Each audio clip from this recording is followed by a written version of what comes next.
ሙና ብቻውን ሙሉ የወንበዴ ጋንግን አጠፋም።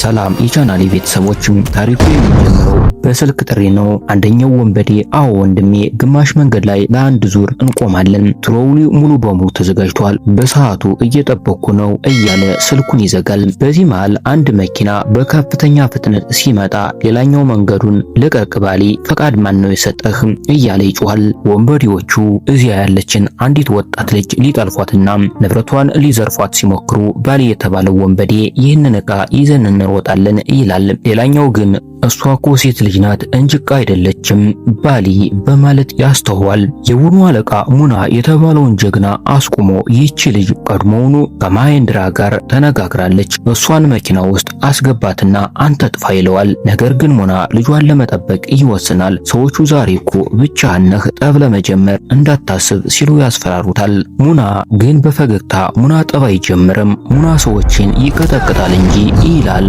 ወዲያውኑ ሰዎቹ ልጅቷን መንካት ሲሞክሩ ሙና እንዳትነኳት እያለ ብቻውን ሙሉውን የወንበዴዎች ስብስብ በከፍተኛ የአክሽን ብቃት መደብደብ ይጀምራል። ታይገር ሽሮፍ በውጢ ሲጀምር ማንም ሊያስቆመው እንደማይችል ጠላቶቹ ገና አላወቁም ነበር።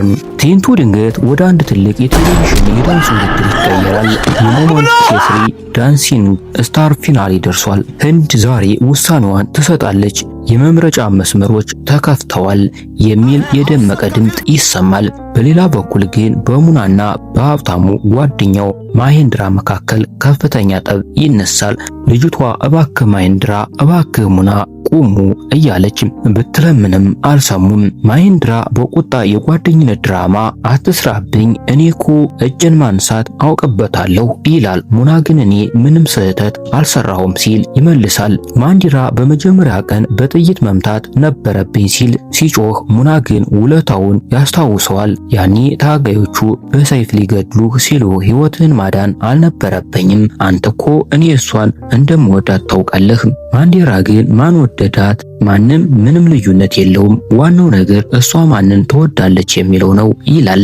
ልጅቷ ማሄንድራን ትታ ሙናን እንደምትወድ ስትገልጽ ማሄንድራ ሙሉ በሙሉ በቅናት ይቃጠላል። ማሄንድራ በቁጣ በእኔና በሱ መካከል ያለው ልዩነት ምንድነው? እኔ እኮ ቀን ከሌት ዳንስ እለማመዳለሁ ይላል። ሙና ግን እኔ እንደ ወንድሜ አይቼህ ነበር፣ እንዴት በእኔ ላይ ያለህን እምነት ታጠፋለህ? ይለዋል። ማሄንድራ እኔ እምነቱን መቼም አልሰበርኩም፣ እስኪ ንገረኝ፣ ከዚህ በፊት በመካከላችሁ ምንም እንዳልነበረ ንገረኝ ሲል ይጠይቀዋል። ሙና ግን እውነቱን ያምናል። በጣም ብዙ ነገር አለ፣ ከመጀመሪያው ቀን ጀምሮ እወዳታለሁ፣ ነገር ግን አንተን እንደ ወንድሜ ስላሰብኩህ ራሴን እገታ ነበር፣ እኛ እኮ ደማችንን ያቀላቀልን ወንድማማቾች ነበርን ይላል። በመቀጠል ማሄንድራን በጥይት ከመምታቱ በፊት የመጨረሻውን እውነት ይነግረዋል። የአንተ መጥፎ ልምድ ሰዎችና ንብረቶችን መውረስ ነው፣ ነገር ግን ሴት ልጅ ልትወርሳት የምትችል የመሬት ቁራጭ አይደለችም ይለዋል። ልትገድለኝ ከፈለክ ግደለኝ፣ ካልሆነ ግን እኔ እገድልሃለሁ